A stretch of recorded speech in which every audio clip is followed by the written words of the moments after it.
Olá, no nosso café epistemológico de hoje, vamos fazer um café diferente. Hoje nós estaremos fazendo a avaliação de um livro escrito no início do século, da era cristã, creio eu. E é o livro de Hebreus, é uma carta, é um livro escrito para o povo judeu, ou povo hebreu, tanto faz. E então ele diz no primeiro capítulo desse livro, no final do primeiro capítulo, ele diz o seguinte: não são todos os anjos, espíritos ministradores, enviados para servir aqueles que hão de herdar a salvação? Então nós temos aqui a importância dos anjos, que são espíritos ministradores que Deus enviam para servir aqueles que hão de herdar a salvação. Ou seja, aquelas pessoas, a partir do momento que ela aceita o sacrifício vicário de Cristo na cruz do Calvário em sua vida, o aceita como o Senhor da sua vida, a partir do momento que ele é selado pelo Espírito Santo, e como diz o apóstolo Paulo ali no livro de Efésios, capítulo 1, e tendo nele crido, foste selado para o dia da redenção. Então, a partir do momento desse selo, os anjos são espíritos ministradores enviados por Deus para nos servir. Então, os anjos estão a nosso serviço. Como assim? Existem batalhas espirituais. E as batalhas espirituais são batalhas invisíveis, são a batalha do inimigo. Então, os nossos olhos humanos não conseguem enxergar. Então, é neste momento que Deus envia o anjo, que é um espírito ministrador, para nos defender, é mensageiro que está a nosso serviço para nos defender. Assim como fez com Daniel, quando ele pede, ele ora, Deus responde. A oração dele foi impedida por 21 dias, até que Deus envia o arcanjo Miguel para liberar, para que vence todas as batalhas. E no Antigo Testamento nós temos que o anjo acampa ao redor daqueles que temem o livra. Então temos também que aquele que está debaixo do esconderijo do Altíssimo pode descansar com segurança. Então às vezes nós vivemos aí uma teologia do terrorismo, uma teologia do medo, e pega um versículo sem um contexto para estar falando sobre legalidade, e legalidade são coisas diferentes do que é pregado por aí. Por exemplo, Tiago, capítulo 4, versículo 7, diz o seguinte: portanto, submetei-vos a Deus, resisti ao diabo e ele fugirá de vós. Tem muitas pessoas que estão pegando esse texto para dizer que o crente, dando legalidade ao diabo, ele vai agir na vida dele. Mas o que é legalidade? Vem do latim, da etimologia da palavra, legalis, de lei, lex, lei. Coisa legal, coisa que me pertence. Por exemplo, se eu tenho uma posse ou escritura de um terreno, por lei, eu sou herdeiro, eu sou dono, é legal eu dar, vender, transferir para quem eu quiser essa posse, que é meu. Mas nós não pertencemos a nós. O apóstolo Paulo diz, ali no capítulo Gálatas 2, 20, eu estou crucificado com Cristo, já não vivo mais eu, mas Cristo vive em mim. Porque a partir do momento que eu sou selado pelo Espírito Santo, eu não me pertenço mais, eu pertenço a Ele. O selo é a garantia, é o penhor que nos leva até a possessão eterna, as mansões celestiais. Então, a partir daquele momento, eu não pertenço a mim mais, não vivo mais eu, é Cristo que vive em mim, Ele é o Senhor da minha vida. Se Deus não for o Senhor, se Cristo não é o Senhor da sua vida, sim, você pode dar legalidade ao diabo, você tem todo o direito, mas a partir do momento que nós recebemos Cristo como Salvador, esse versículo não tem nada a ver com legalidade, como se falam por aí, você está dando legalidade ao diabo. De forma alguma.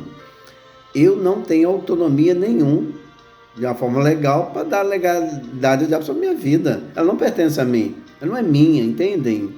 Então, não tem como dar legalidade, como diz por aí. Porque a verdade é que em Cristo, nessas batalhas espirituais, se depender de nós, nós vamos perdê-la. é o visível batalhando com o invisível. Por isso que Deus coloca os anjos ao nosso favor para batalhar por nós, para vencer por nós. Eles são mensageiros, eles estão para nos servir, justamente. Eles conhecem o inimigo, eles conhecem o diabo, eles já viveram com ele antes de ser o diabo, eles são anjos decaídos.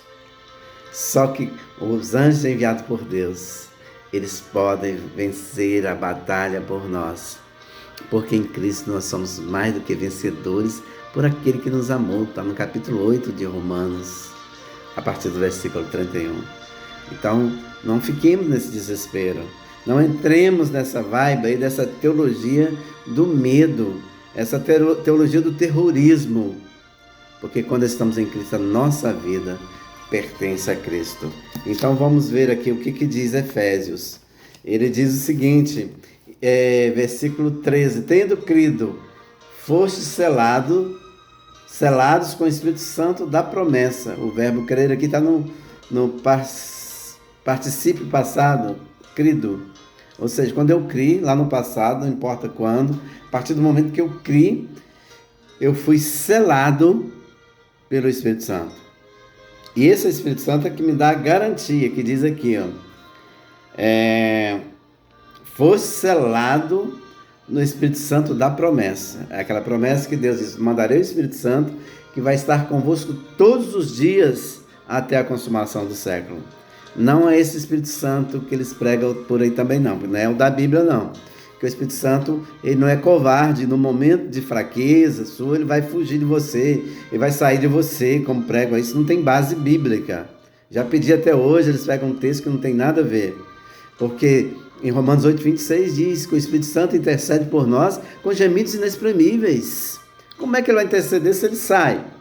Se ele nos abandona, no momento justamente que é de nossa fraqueza, como estamos todos perdidos, mas ele intercede por nós junto ao Pai, porque Jesus foi, mas o enviou, o Espírito Santo da promessa, ele desceu, e nós fomos selados nele, para que a garantia, e Jesus disse também: eu dou a vida pelas minhas ovelhas, ninguém vai tirar das minhas mãos. Ou seja, nessa briga, nessa batalha do diabo com Jesus Cristo, o diabo não tem mais poder do que Jesus Cristo. Jesus é o Todo-Poderoso. Quem está dizendo que o salvo vai ser arrancado da mão de Cristo pelo diabo, está dizendo que o diabo tem mais força, tem mais poder do que Deus. Então, meus amados, viva o Evangelho de Cristo, o Evangelho da graça. Porque pela graça foi salvo por meio da fé, sem nenhuma sinergia. Existe uma doutrina arminiana que bota a salvação, aquele negócio que você perde aqui, amanhã você ganha aqui, amanhã você perde. Você não tem segurança nenhuma. Em Cristo não dá segurança. Não é uma doutrina bíblica, é uma doutrina arminiana, de Jacó Arminius, que graças a Deus morreu com 49 anos, para não falar tantas heresias. Mas, ainda até hoje, as pessoas entram nessa ideia, sem estudar, sem examinar realmente o que diz a palavra, as Escrituras. Então, nosso desejo é de um evangelho pleno, é um evangelho da graça, porque a pessoa, quando ela é selada, ela não pertence a ela mais. Então, é salva para sempre? A diferença é o seguinte: o salvo, ele é salvo pela graça.